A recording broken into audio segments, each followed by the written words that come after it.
Noman Memon India سے، ہمارے بڑے بھائی نے 3 بار لکھ کر طلاق کا میسج بھیج دیا، اس بارے میں تفصیل بتائیے۔ معلوم کرنے پر پتہ چلا کہ ہو جاتی ہے، مگر کوئی حوالہ یا تفصیل نہیں، رہنمائی فرمائیے۔ اگر ہو جاتی ہے تو آگے کا پورا پروسیس بتا دیجیے۔ ہو جاتی ہے بھائی، اس میں حوالے کی کیا بات ہے؟ انسان جیسے زبان سے الفاظ بولتا ہے تو لکھ کے بھی بولتا ہے، تو موبائل میں لکھنا ایک طریقہ ہے۔ آپ یہ ایسا ہی ہو گیا جیسے بیوی کو گالی لکھ کے بھیجیں، اس کو غصہ آیا تو آپ کہیں کہ گالی کیا لکھنے سے ہو جاتی ہے؟ جو تمہیں غصہ آ رہا ہے صرف بولنے سے ہوتی ہے، لکھنے سے تھوڑی ہوتی ہے۔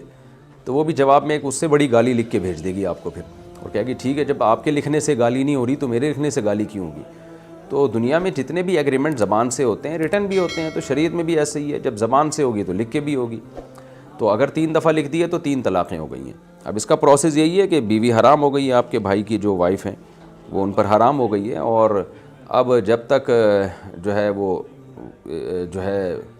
یعنی وہ 3 مینسز ان کے پورے نہیں ہو جاتے، وہ کہیں اور شادی نہیں کر سکتی۔ کہیں اور شادی کریں اور اس شوہر کے ساتھ رات بھی گزاریں اور اسی کے ساتھ زندگی گزاریں، پھر اتفاق سے کہیں وہ شوہر طلاق دے دیتا ہے یا اس کی ڈیتھ ہو جاتی ہے تو عدت گزر جائے گی، اس کے بعد جہاں چاہے نکاح کریں، پھر پہلے شوہر سے بھی کر سکتی ہیں، کہیں اور بھی کر سکتی ہیں۔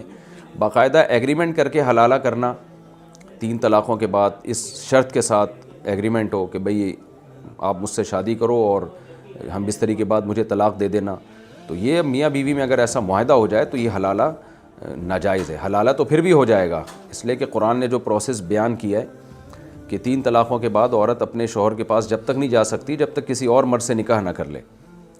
تو نکاح جب ہو جائے گا اور مرد ہم بستری کر کے طلاق دے دے گا تو عدت کے بعد جا تو سکتی ہے، لیکن یہ عمل بڑا لعنتی ہے، حدیث میں اس پہ لعنت ہے، یعنی اگر ایگریمنٹ کر کے نکاح ہو تو ایگریمنٹ کیے بغیر اگر نکاح ہوتا ہے تو پھر تو جائز ہے، اس میں اس کے ناجائز ہونے کی کوئی دلیل نہیں ہے، تو رہے اسی شوہر کے پاس، دوسرے شوہر کے پاس، اسی کے ساتھ زندگی گزارے۔